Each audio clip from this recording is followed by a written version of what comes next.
அல்லேலூயா. கர்த்தருடைய பரிசுத்த நாமத்திற்கு மகிமை உண்டாதாக. மீட்பர் இரட்சகருமாயிருக்கிற இயேசு கிறிஸ்துவின் நாமத்தினாலே இந்த காணொலி மூலமாக உங்கள் அனைவரையும் காண்பதிலே கிறிஸ்துவுக்களாக முக்கிய மகிழ்ச்சி அடைகிறேன். இந்த பரிசுத்த ஆராதனை நடத்துவதற்கு அனுமதி கொடுத்ததான மாகாண தலைவர்களுக்கும் டிவிஷனல் தலைவர்களுக்கும் கனெக்டிங் கம்யூனிட்டி நண்பர்களுக்கும் எங்களுடைய சாம்பவர் அடகரை படைஸ்தலத்தின் சார்பாக உங்களுக்கு எங்களுடைய நன்றியை தெரிவித்துக் கொள்கிறேன். யாவன் கண்களை மூடி ஜெபித்து இந்த ஆராதனை ஆரம்பிப்போம். எங்கள் அளவுக்கு அதிகமாய் நேசித்து வழிநடத்துகிறதான எங்கள் பரிசுத்தம் நிறைந்த பரலோக தகப்பனே, இந்த ஆசீர்வதிக்கப்பட்ட இந்த வேலைக்காக உமக்கு நன்றி செலுத்துகிறோம் ராஜா. இந்த பரிசுத்த ஆராதனை உடைய கரத்தில் தருகிறோம் ராஜா. இந்த ஆராதனையிலே எங்களோடு கூட இணைந்திருக்கிறதான ஒவ்வொருவரும் உடைய கரத்தில் தருகிறோம் ராஜா. இம்மட்டுமாக நடத்தின எபினேசர் இனிமேலும் ஸ்தோத்திரம் ராஜா. இந்த ஆராதனை முழுவதிலும் கர்த்தருடைய கிருபை தங்கீர்கள். நாங்கள் பாடுகிற பாடல்கள், வாசிக்கிற வசனங்கள், கேட்க போகிறதான சத்திய வார்த்தைகள் எல்லாவற்றிலும் கர்த்தர் தாமே எங்களை நீ மறைத்து நீர் வெளிப்படும்படியாக ஜெபிக்கிறோம் ராஜா. ஸ்தோத்திரிக்கிறோம் அப்பா. இந்த நாளிலும் கூட என்ன தேவையோடு கூட இந்த ஆன்லைன் மூலமாக இதை பார்த்து கொண்டிருக்கிற ஒவ்வொரு பிள்ளைகளும் உடைய கரத்தில் தருகிறோம். அவர்களுடைய தேவைகள் இந்த நாளிலே சந்திக்கப்பட்ட பிள்ளைகளாக, ஒரு விடுதலை பெற்றுக்கொண்ட பிள்ளைகளாக, பெரிய சாட்சிகளை நாங்கள் கேட்பதற்கு கர்த்தர் கிருபை செய்யும்படியாக ஜெபிக்கிறார். தொடக்கம் முதல் முடிவு வரையிலும் கர்த்தருடைய கிருபை எங்களோடு கூட தங்கியிருக்கட்டும். எல்லாவற்றையும் இயேசு கிறிஸ்துவின் நாமத்தில் ஜெபிக்கிறோம் எங்கள் ஜீவனுள்ள நல்ல பிதாவே. ஆமேன், ஆமேன்.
கண்களை மூடி ஜெபம் செய்வோம்.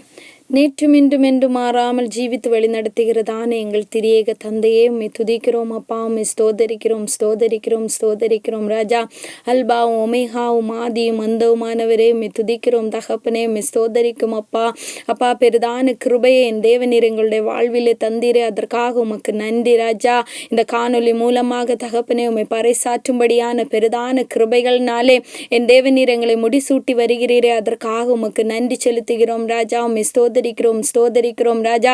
பாடுகிறதான பாடல்கள், வாசிக்கிறதான வசனங்கள் தகப்பனே, தேவ வார்த்தைகள் மூலமாக தகப்பனே அநேக பிள்ளைகள் பிரயோஜனப்பட என் தேவனீர் கிருபை செய்யும்படியாக ஜெபிக்கிறோம் அப்பா. உம்முடைய வார்த்தைகளை கேட்கும் பொழுது அப்பா, துக்கத்தோடு, பாரங்களோடு, கவலைகளோடு, கண்ணீர்களோடு கூட அப்பா இந்த காணொலியை பார்த்து கொண்டிருக்கிறார்கள் என்று சொன்னால் தகப்பனே, தம்முடைய பிள்ளைகளுடைய வாழ்விலே அப்பா ஸ்தோத்திரம் தகப்பனே, நல்ல ஒரு மேன்மையை காண என் தேவனீர் கிருபை செய்யுங்க ராஜா.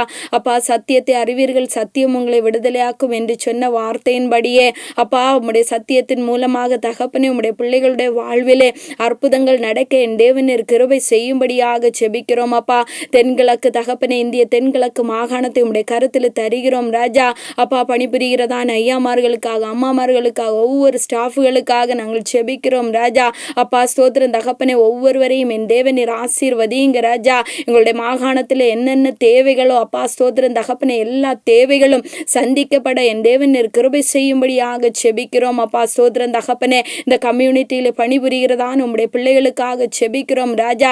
அப்பா ஸ்தோத்திரம் தகப்பனே, அநேக ஜனங்கள் இதை பார்த்து தகப்பனே மகிழ்விக்கவும் அப்பா உம்மை துதிக்கும்படியான பெரிதான கிருபைகளை கொடுத்தமைக்காக உமக்கு நன்றி ராஜா.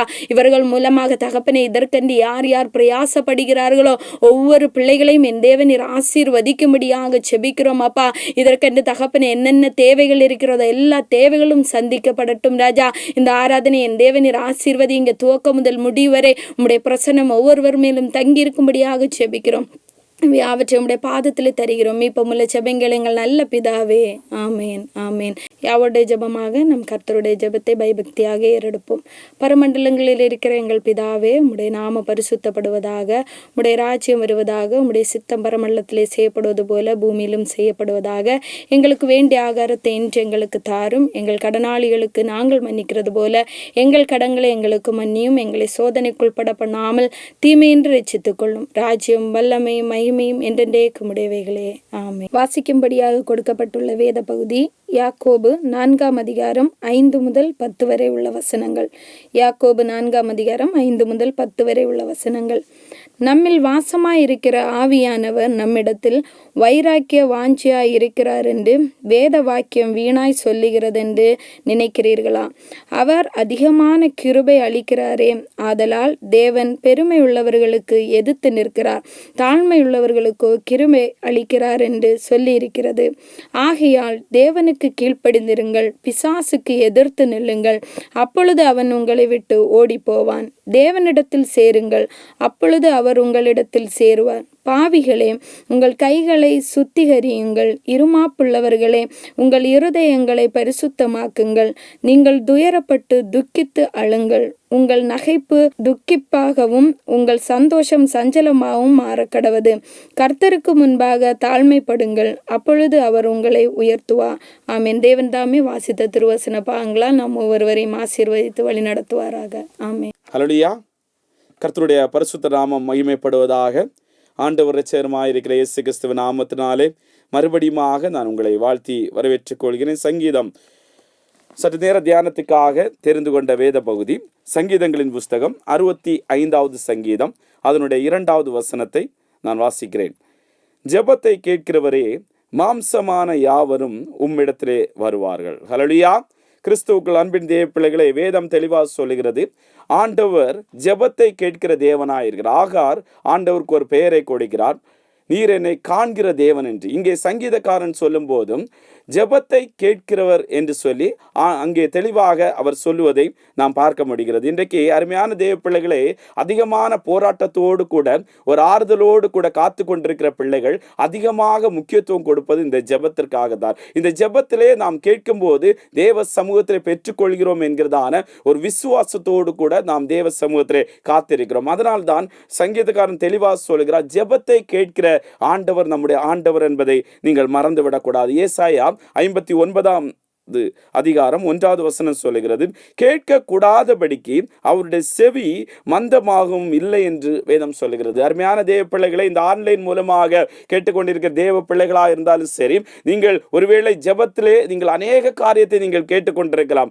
ஆனால் அநேக வேளையிலே நாம் பதில் வராதபடிக்கு நாம் இன்றைக்கு இருந்து கொண்டிருக்கலாம். இன்றைக்கு கர்த்தர் உங்களை பார்த்து சொல்லுகிறார், நம்முடைய ஜெபங்கள், இன்றைக்கு என்னுடைய செய்தியின் தலைப்பு என்னவென்றால், நம்முடைய ஜெபங்கள் கேட்கப்படாததற்கான காரணம் என்ன என்பதை என்ற தலைப்பிலே நான் இன்றைக்கு தேவ செய்தியை உங்களோடு கூட பகிர்ந்து கொள்ள விரும்புகிறேன். ஒரே ஒரு கதையை மட்டும் நான் சொல்லி என்னுடைய செய்திக்கு நேராக கடந்து செல்ல விரும்புகிறேன். ஒரு முறை ஒரு பாட்டியம்மா தன்னுடைய ஆராதனைக்கு நேராக அவர்கள் கடந்து செல்கிறார்கள். ஆராதனை முடிந்த பிற்பாடு அவர்கள் வீட்டுக்கு வருகிற போது அவர்கள் அன்றைக்கு கேட்ட தேவ செய்தியின் தலைப்பு என்னவென்றால், நீங்கள் விசுவாசத்தோடு கூட தேவ சமூகத்தில் எதை கேட்டாலும் நான் செய்வேன் என்கிற அந்த தலைப்பிலே அவர்கள் தேவ செய்தியை கேட்டார்கள். இப்பொழுது வீட்டிலே வந்து அவர்கள் அறையை மூடிக்கொண்டு அங்கே ஜெபிக்க ஆரம்பிக்கிறார்கள்.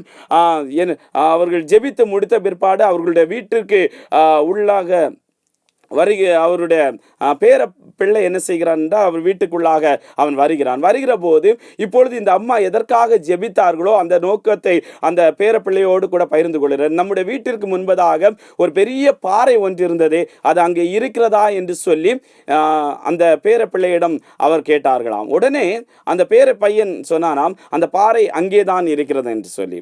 அருமையான தேவ பிள்ளைகளை, அப்படி சொன்ன உடனே இந்த பாட்டி சொன்னார்கள், எனக்கு அப்பவே தெரியும் அந்த பாறை அந்த இடத்தை விட்டு பெயர்ந்து செல்லாது என்று சொல்லி எனக்கு நன்றாக தெரியும். ஆனாலும் ஜெபித்து பார்ப்போம் என்று சொல்லி நான் ஜெபிக்க ஆரம்பித்தேன், ஆனாலும் அது நடக்கவில்லை என்று சொல்லி அவர்கள் சொல்லிக் கொண்டார்கள். இன்றைக்கு நம்முடைய ஜெபங்கள் கேட்கப்படாததற்கும் நம்முடைய சொந்த வாழ்க்கைக்கும் ஏதாவது சம்பந்தம் இருக்கிறதா என்பதை நீங்கள் சிந்தித்து பார்க்க வேண்டும். இன்றைக்கு அநேகர் நாம் ஜெபித்துக் கொண்டிருக்கிறோம். நம்முடைய ஜெபங்கள் கேட்கப்படாததற்கும் நம்முடைய சொந்த வாழ்க்கையின் சம்பந்தம் இருக்கிறதா என்று நீங்கள் கேட்பீர்கள் என்றால், நிச்சயமாக நம்முடைய சொந்த வாழ்க்கைக்கும் நம்முடைய ஜெபங்கள் கேட்கப்படாததற்கும் சம்பந்தம் உண்டு. ஒருவேளை நம்முடைய சொந்த வாழ்க்கை திருத்தப்படும் என்றால் நம்முடைய ஜெபங்கள் கேட்கப்படும் என்கிறதான தலைப்பிலே ஒரு 5 காரியத்தை உங்களோடு கூட பகிர்ந்து கொள்ள விரும்புகிறேன். எதனால் நம்முடைய ஜெபங்கள் கேட்கப்படவில்லை என்று சொல்லி ஒரு 5 காரியத்தை உங்களோடு கூட பகிர்ந்து கொள்ள விரும்புகிறேன். வாசிக்கலாம். யாக்கோபின் நிருபம் 4ஆம் அதிகாரம் அதனுடைய 3வது வசனத்தை வாசிக்கலாம். நீங்கள் விண்ணப்பம் பண்ணியும் உங்கள் இச்சைகளை நிறைவேற்றும்படி செலவழிக்க வேண்டும் என்று தகாத விதமாய் விண்ணப்பம் பண்ணுகிறபடியினால் பெற்றுக்கொள்ளாமல் இருக்கிறீர்கள். கிறிஸ்துவுக்குள் அன்பின் தேவ பிள்ளைகளே, இன்றைக்கு அதிகமாக நம்முடைய ஜெபங்களை நீங்கள் திரும்பி பார்க்கும்போது நம்முடைய தேவைக்காக நாம் ஜெபித்துக் கொண்டிருக்கோம். இன்றைக்கு ஆண்டவர் இங்கே சொல்லும் போது தெளிவாக சொல்லுகிறார், நீங்கள் விண்ணப்பம் பண்ணி உங்கள் இச்சைகளை நிறைவேற்றும்படி. இன்றைக்கு நம்முடைய தேவைக்காக நீங்கள் தேவ சமூகத்திலே எப்போதும் போராடி கொண்டிருப்பீர்கள் என்றால் அந்த ஜெபத்திற்கு நீங்கள் பதிலை பெற்றுக்கொள்ள முடியாது. இன்னைக்கு எத்தனை பேர் நீங்கள் சிந்தித்து பார்க்க வேண்டும், நம்முடைய தேவைக்காக நம்முடைய விருப்பங்கள் நிறைவேற வேண்டும், நம்முடைய இச்சைகள் நிறைவேற வேண்டும், நம்முடைய ஆசைகள் நிறைவேற வேண்டும் என்று சொல்லி எத்தனை பிள்ளைகள் இன்றைக்கு போராடி கொண்டிருக்கிறார்கள். அப்படி ஒருவேளை நீங்களும் அப்படிப்பட்ட சூழ்நிலையிலே நீங்கள் போராடி கொண்டிருப்பீர்கள் என்றால் உங்கள் ஜெபத்திற்கு பதில் வராது என்பதை நீங்கள் மறந்து விடக்கூடாது. அப்படியானால் யாருடைய ஜெபத்தை கர்த்தர் கேட்கிறார்? சங்கீதம் 145வது சங்கீதம் அதனுடைய 18வது வசனம் சொல்லுகிறது,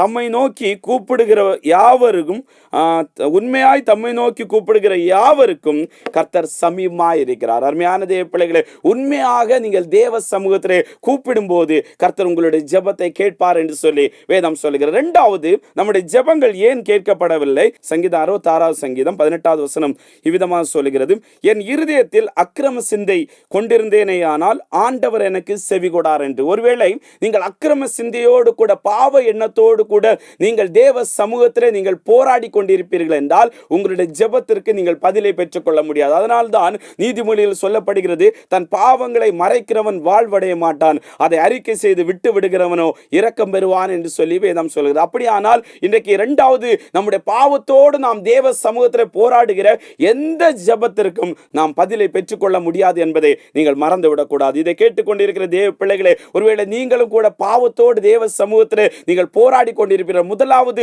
உங்களுடைய பாவங்களை நீங்கள் அறிக்கையிட்டு நீங்கள் ஜெபிக்க வேண்டும் என்று சொல்லி கர்த்தர் விரும்புகிறார். 1 யோவான் 3ஆம் அதிகாரம் அதனுடைய 22வது வசனம் சொல்லுகிறது, அவருடைய கற்பனைகளை நாம் கைக்கொண்டு அவருக்கு முன்பாக பிரியமானவர்களை செய்கிறபடியால் நாம் வேண்டிக் கொள்வது எதுவோ அதை அவராலே பெற்றுக்கொள்கிறோம் என்று சொல்லி வேதம் சொல்லுகிறது. ஹல்லேலூயா. இன்றைக்கு தேவ பிள்ளைகளே, அவருடைய கற்பனைகளை கைக்கொண்டு பாவத்தை விட்டு விலகி அவருடைய கற்பனைகளை யாரெல்லாம் கைக்கொண்டு அவருக்கு பிரியமான வழியிலே நடக்கிற பிள்ளைகளுடைய ஜெபத்தை ஆண்டவர் கேட்கிற தேவனாய் இருக்கிறார். முதலாவது, ஆண்டவர் தகாத விதமாய் கேட்கிற பிள்ளைகளின் ஜெபத்தை கேட்பதில்லை. 2வது, இருதயத்திலே பாவத்தோடு இருக்கிற பிள்ளைகளின் ஜெபத்தை ஆண்டவர் கேட்பதில்லை. 3வது, ஆண்டவர் யாருடைய ஜெபத்தை அவர் கேட்பதில்லை? வாசிக்கலாம். யாக்கோபின் நிருபம் 1ஆம் அதிகாரம் அதனுடைய 6-7 வசனங்கள். ஆனாலும் அவன் எவ்வளவாகிலும் சந்தேகப்படாமல் விசுவாசத்தோட கேட்க கடவன். சந்தேகப்படுகிறவன் காற்றில் அடிபட்டு அலைகிற கடலின் அலைக்கு ஒப்பாயிருக்கிறான். அப்படிப்பட்ட மனுஷன் தான் கர்த்தரிடத்தில் எதையாகிலும் பெறலாம் என்று நினையாதிருப்பானாக என்று சொல்லி வேதம் நமக்கு தெளிவாக சொல்லுகிறது. அருமையான தேவ பிள்ளைகளே, இன்றைக்கு நீ 3வது ஆண்டவர் நம்மை பார்த்து சொல்லுகிற காரியம் என்னவென்றால், தேவ வார்த்தையை நம்பாதபடிக்கு அவிசுவாசமாய் ஜெபிக்கிறதான எந்த ஜெபத்திற்கும் கர்த்தர் பதில் தருவது இல்லை என்பதை நீங்கள் மறந்து விடக்கூடாது. அந்த வேத பகுதி தெளிவாக சொல்லுகிறது, எவ்வளவாகிலும் சந்தேகப்படாமல் விசுவாசத்தோடு நீங்கள் கேட்க வேண்டும். நீங்கள் தேவ சமூகத்தில் ஒரு ஜெபத்திற்காக நீங்கள் கடந்து வரும்போது உங்களுடைய இருதயத்தில் ஒருவேளை சந்தேகம், இந்த ஜெபத்திற்கு ஆண்டவர் பதில் தருவாரோ என்கிறதான அந்த சந்தேகம் இருக்கும் என்றால், இன்றைக்கு கர்த்தர் உங்களை பார்த்து சொல்லுகிறார், அந்த சந்தேகம் உங்களை விட்டு என்ன செய்ய வேண்டும்? இன்றைக்கு மாற வேண்டும். ஒரு விசுவாசத்தோடு கூட நான் ஜெபிக்கும் போது கர்த்தர் என்னுடைய ஜெபத்திற்கு பதில் தருவார் என்கிறதான அந்த விசுவாசத்தோடு நாம் கேட்கும் போது கர்த்தர் நம்முடைய ஜெபத்திற்கு அவர் பதில் தருகிற தேவனாய் இருக்கிறார். அருமையான தேவ பிள்ளைகளே. அதனால் தான் யாருடைய ஜெபத்தை கர்த்தர் கேட்கிறாராம்? மத்தேயு 21 அதிகாரம் அதனுடைய 21வது வசனம் சொல்லுகிறது, இயேசு அவர்களை நோக்கி, நீங்கள் சந்தேகப்படாமல் விசுவாசம் உள்ளவர்களாய் இருந்தால் இந்த அத்திமரத்துக்கு செய்ததை நீங்கள் செய்வதும் அல்லாமல் இந்த மலையை பார்த்து நீ பெயர்ந்து சமுத்திரத்திலே தள்ளுண்டு போய் என்று சொன்னாலும் அப்படி ஆகும் என்று மெய்யாகவே மெய்யாகவே உங்களுக்கு சொல்லுகிறேன் என்று சொல்லி கர்த்தர் தெளிவாக சொல்லுகிறார். அப்படியானால் ஆண்டவர் நம்மிடத்தில் எதிர்பார்க்கிற ஒரே காரியம் என்னவென்றால் விசுவாசத்தை கர்த்தர் எதிர்பார்க்கிறார். பேதுருவை குறித்து வேதம் சொல்லுகிறது, அவன் அந்த கடலில் நடந்து வருகிற போது அவனுக்குள்ளாக அலைகளை பார்த்தபோது ஒருவேளை அமிழ்ந்து விடுவேனோ என்கிறதான அந்த அவிசுவாசம் அவனுடைய வாழ்க்கையில காணப்பட்டினாலே அவன் என்ன செய்கிறான்? அந்த இடத்துல அவிசுவாசத்தோடு மூழ்கி போனான். இன்றைக்கு நீங்களும் கூட அவிசுவாசத்தோடு ஜெபிக்கிறதான எந்த ஜெபத்திற்கும் கர்த்தர் பதில் தருவதில்லை என்பதை நீங்கள் புரிந்து கொள்ள வேண்டும். நான்காவதாக யாருடைய ஜெபத்தை கர்த்தர் கேட்பதில்லை? மத்தேயு 6 அதிகாரம் அதனுடைய 7வது வசனத்தை வாசிக்கலாம். அன்றியும் நீ ஜெபம் பண்ணும்போது அஞ்ஞானிகளைப் போல வீண் வார்த்தைகளை அலப்பாதேயுங்கள். அவர்கள் அதிக வசனிப்பினால் தங்கள் ஜெபம் கேட்கப்படும் என்று நினைக்கிறார்கள். இன்றைக்கு அநேக பிள்ளைகள் என்ன செய்கிறார்கள் என்றால், ஜெபம் பண்ணும்போது அதிகமான 1 மணி நேரம் ஜெபித்தா கர்த்தர் என்னுடைய ஜெபத்தை கேட்டுருவாரா, 5 மணி நேரம் ஜெபித்தா கர்த்தர் என்னுடைய ஜெபத்தை கேட்டுருவாரா என்று சொல்லி அதிக வசனிப்பினாலே தங்களுடைய ஜெபங்கள் கேட்கப்படும் என்று சொல்லி அநேகர் தவறான எண்ணத்தை என்ன செய்கிறார்கள்? நினைத்து கொண்டிருக்கிறார்கள். வேதம் தெளிவாக சொல்கிறது, வீண் வார்த்தைகள் என்ன செய்யக்கூடாது? நம்முடைய ஜெபத்திலே இருக்கக்கூடாது. 4வது கர்த்தர் சொல்லுகிறார், வீண் வார்த்தைகள் என்ன செய்யக்கூடாது? நம்முடைய ஜெபத்தில் இருக்கக்கூடாது. அப்படியானால் நம்முடைய ஜெபங்கள் எப்படி இருக்க வேண்டுமா? பிரசங்கி 5 அதிகாரம் 2வது வசனம் சொல்லுகிறது, தேவ சமூகத்தில் நீ துணிகரமாய் உன் வாயினால் பேசாமலும் மனம் பதறி ஒரு வார்த்தையும் சொல்லாமலும் இரு. தேவன் வானத்தில் இருக்கிறார், நீ பூமியில் இருக்கிறார், ஆதலால் உன் வார்த்தைகள் சுருக்கமாக இருப்பதாக. அப்படின்னா நீண்ட ஜெபம் கர்த்தருடைய பார்வைக்கு அருவருப்பாய் இருக்கிறது என்று சொல்லி வேதம் நமக்கு தெளிவாக சொல்கிறது. அருமையாக சொல்லப்படுகிறது, உன் வார்த்தைகள் சுருக்கமாக இருப்பதாக. இன்றைக்கு ஆண்டவர் உங்களை பார்த்து சொல்லுகிற காரியம் என்னவென்றால், நீங்கள் தேவ சமூகத்தில் ஜெபத்திற்காக போராடி கொண்டே இருக்கலாம், வீண் வார்த்தைகளை சொல்லி நீங்கள் ஜெபித்து இருக்கலாம். இன்றைக்கு கர்த்தர் சொல்லுகிறார், உன்னுடைய ஜெபம் அது சுருக்கமாக, எந்த காரியத்துக்காக நீங்கள் ஜெபிக்கிறீர்களோ அந்த காரியம் சுருக்கமாக இருக்க வேண்டும் என்று சொல்லி கர்த்தர் தெளிவாக உங்களை பார்த்து சொல்லுகிறார். 5வதாக யாருடைய ஜெபத்தை கர்த்தர் கேட்பதில்லை?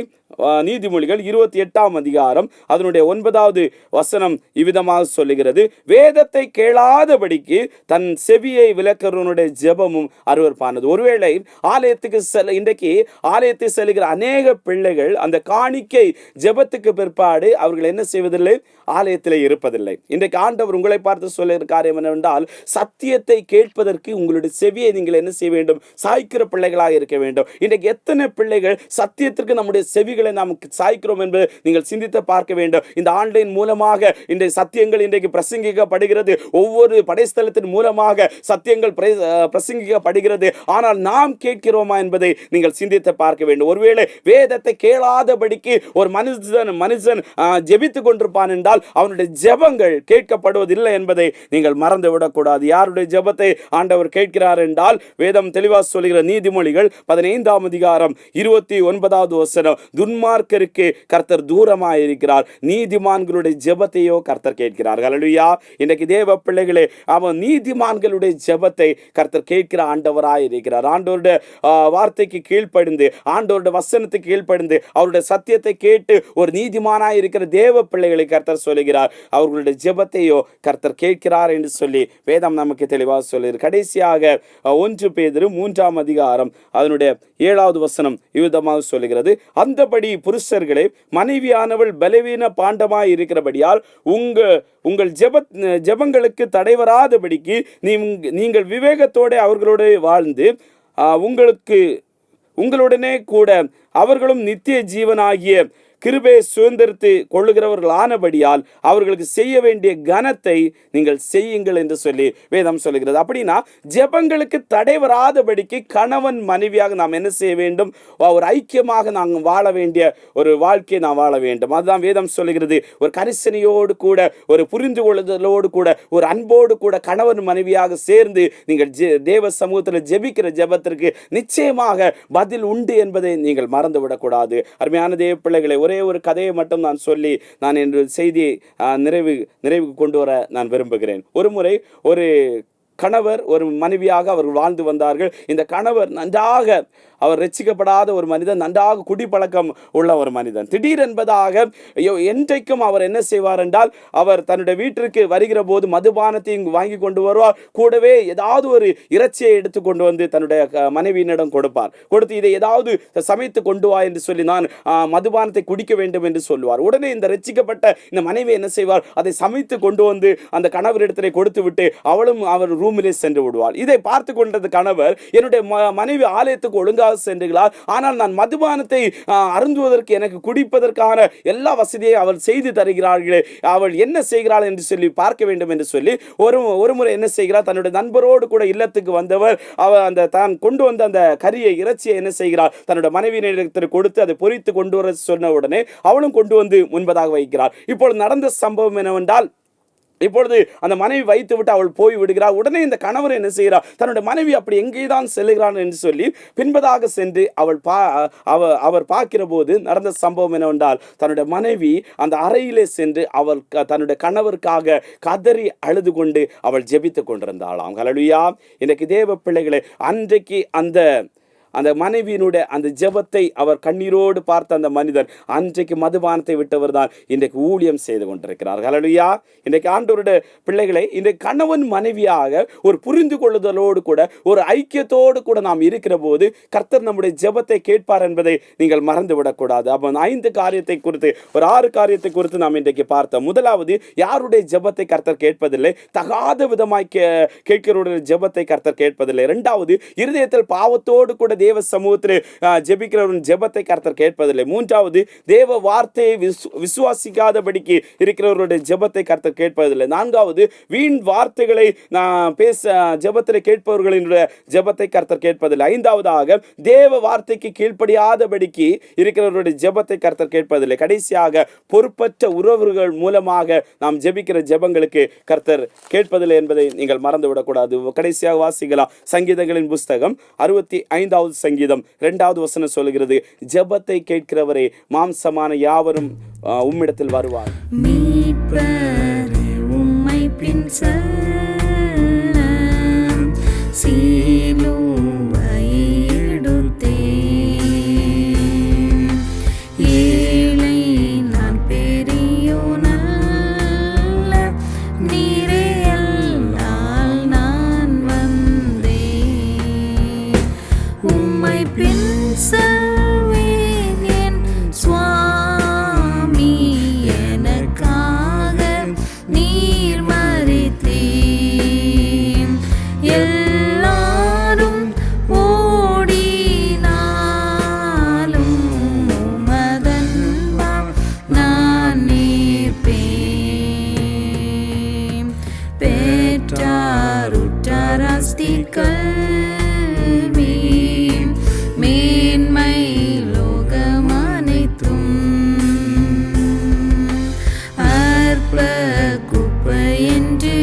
அப்படியே கண்களை மூடி நாம் ஜெபம் செய்வோம். எங்களை அளவுக்கு அதிகமாய் நேசித்து வழிநடத்துகிறதான எங்கள் பரிசுத்தம் நிறைந்த பரலோக தகப்பனே, இந்த ஆசீர்வதிக்கப்பட்ட இந்த நல்ல வேலைக்காக உமக்கு நன்றி செலுத்துகிறோம் ராஜா. ஆண்டவரே, ஜெபத்தை கேட்கிறவரே மாம்சமான யாவரும் உம்மிடத்திலே வருவார்கள் என்கிறதான ஸ்தோத்திரம் ராஜா. தலைப்பிலே இன்றைக்கு தேவ செய்தியை கேட்க முடியாது கர்த்தர் கிருபை செய்தீர், உமக்கு நன்றி செலுத்துகிறோம் ராஜா. அநேக நாட்களாக ஜெபத்திற்காக ஆண்டவரே பதில் வராதபடிக்கு ஆண்டவரே போராடி கொண்டிருக்கிறதான ஒவ்வொரு பிள்ளைகளும் கரத்தில் தருகிறோம் ராஜா. இயேசுவின் நாமத்தினால் நாமத்தினாலே ஒவ்வொரு பிள்ளைகளை என் கர்த்தர் தொடுவீராக. ஆண்டவர், எந்தெந்த பிள்ளைகள் பதிலுக்காக காத்து கொண்டிருக்கிறார்களோ ஒவ்வொரு பிள்ளைகள் வாழ்க்கையிலே ஆண்டவர் இன்றைக்கு இந்த ஆன்லைன் மூலமாக ஆண்டவரே ஒரு அற்புதத்தை கர்த்தர் செய்வீராக. ஆண்டவர், விசுவாசம் உள்ள ஜெபம் ஆண்டவர் பிணியாளியை சொஸ்தமாக்கும் என்று சொன்னது போல ஆண்டவர், யார் யார் ஒரு விசுவாசத்தோடு கூட உம்முடைய சமூகத்திலே போராடி கொண்டிருக்கிறார்களோ அவர்கள் வாழ்க்கையில கர்த்தர் ஒரு அற்புதத்தை செய்யும்படியாக ஜெபிக்கிறேன் ராஜா. இந்த ஆராதனையில் கலந்து கொண்டிருக்கிற பிள்ளைகள் யாராவது பலவீனத்தோடு கூட ஆண்டவர் இருப்பார்கள், என்னென்ன பலவீனத்தோடு இருக்கிறார்களோ ஒவ்வொரு பிள்ளைகள் மேலும் என் தேவ வல்லமை இறங்கட்டும் ராஜா. இயேசுவின் நாமத்தினாலே ஒரு பரிபூர்ண விடுதலை என் கர்த்தர் கொடுக்கும்படியாக ஜெபிக்கிறேன் ராஜா. வேதம் சொல்லுகிறபடி குமாரன் விடுதலையாக்கினால் மெய்யாகவே விடுதலையாவீர்கள் என்று சொன்னது போல என் கர்த்தருடைய கரம் தம்முடைய பிள்ளைகளுக்கு ஒரு பரிபூர்ண சுகத்தை கொடுத்து நீர் வழிநடத்தும்படியாக ஜெபிக்கிறேன் ராஜா. ஆண்டவரே ஸ்தோத்திரம் ராஜா. எங்களுடைய மாகாணத்திற்காக நாங்கள் ஜெபிக்கிறோம் ராஜா. மாகாண தலைவர்களை கர்த்தர் எடுத்து பயன்படுத்துங்க ராஜா. ஒரு தரிசனத்தோடு கூட எங்கள் மாகாணத்தை நடத்துவதற்கு என் கர்த்தர் கிருபை செய்யும்படியாக ஜெபிக்கிறேன் ராஜா. ஆண்டவர், மாகாணத்தில் இருக்கிறதான ஒவ்வொரு ஊழியக்காரர்களுக்காக சரீர சுகபலத்திற்காக நாங்கள் ஜெபிக்கிறோம். கர்த்தர் தம்முடைய பிள்ளைகளையும் பாதுகாத்துக் கொள்ளுங்க ராஜா. இன்னும் அதிகமான ஆண்டவரே ஸ்தோத்திரம் ராஜா அப்போஸ்தலர்கள் ஜீவனுள்ள வார்த்தையை பிரசங்கித்தார்கள் என்று வேதத்திலே நாங்கள் வாசிக்கிறோம் ராஜா. அப்படிப்பட்ட வார்த்தைகளை ஜனங்கள் கேட்பதற்கு கர்த்தர் ஆண்டவரே ஊழியக்காரர்கள் எடுத்து பயன்படுத்தும்படியாக ஜெபிக்கிறேன் ராஜா. ஒவ்வொரு திருச்சபைக்காக திருச்சபை ஆண்டவரே மக்களுக்காக விசுவாசிகளுக்காக ஜெபிக்கிற ராஜா. ஒவ்வொருவரையும் கர்த்தர் எடுத்து பயன்படுத்துங்க ராஜா. தம்முடைய பிள்ளைகள் மூலமாக இன்னும் அதிகமாக சபைகள் வளர என் கர்த்தர் கிருபை செய்யும்படியாக ஜெபிக்கிற ராஜா. ஆண்டவர், தொடர்ந்து இம்மட்டுமாக என் கர்த்தருடைய கரம் எங்களோடு கூட இருந்த தயவுக்காக உமக்கு நன்றி செலுத்துகிறோம். நீரே பொறுப்படுத்திக் கொள்ளும், ஆசீர்வதியோ. எல்லாவற்றையும் இயேசு கிறிஸ்துவின் நாமத்தில் ஜெபிக்கிறோம் எங்கள் ஜீவனுள்ள நல்ல பிதாவே, ஆமென். இப்பொழுது நம் கர்த்தராகிய இயேசு கிறிஸ்துவின் கிருபையும் பிதாவாகிய தேவனுடைய அன்பும் பரிசுத்த ஆவியானவரின் ஐக்கியமும் சிநேகமும் சமாதானமும் இன்று சதா காலங்களில் நம்மோரோடு கூட தங்கியிருப்பாராக. ஆமேன், ஆமேன். ஹல்லேலூயா, ஹல்லேலூயா.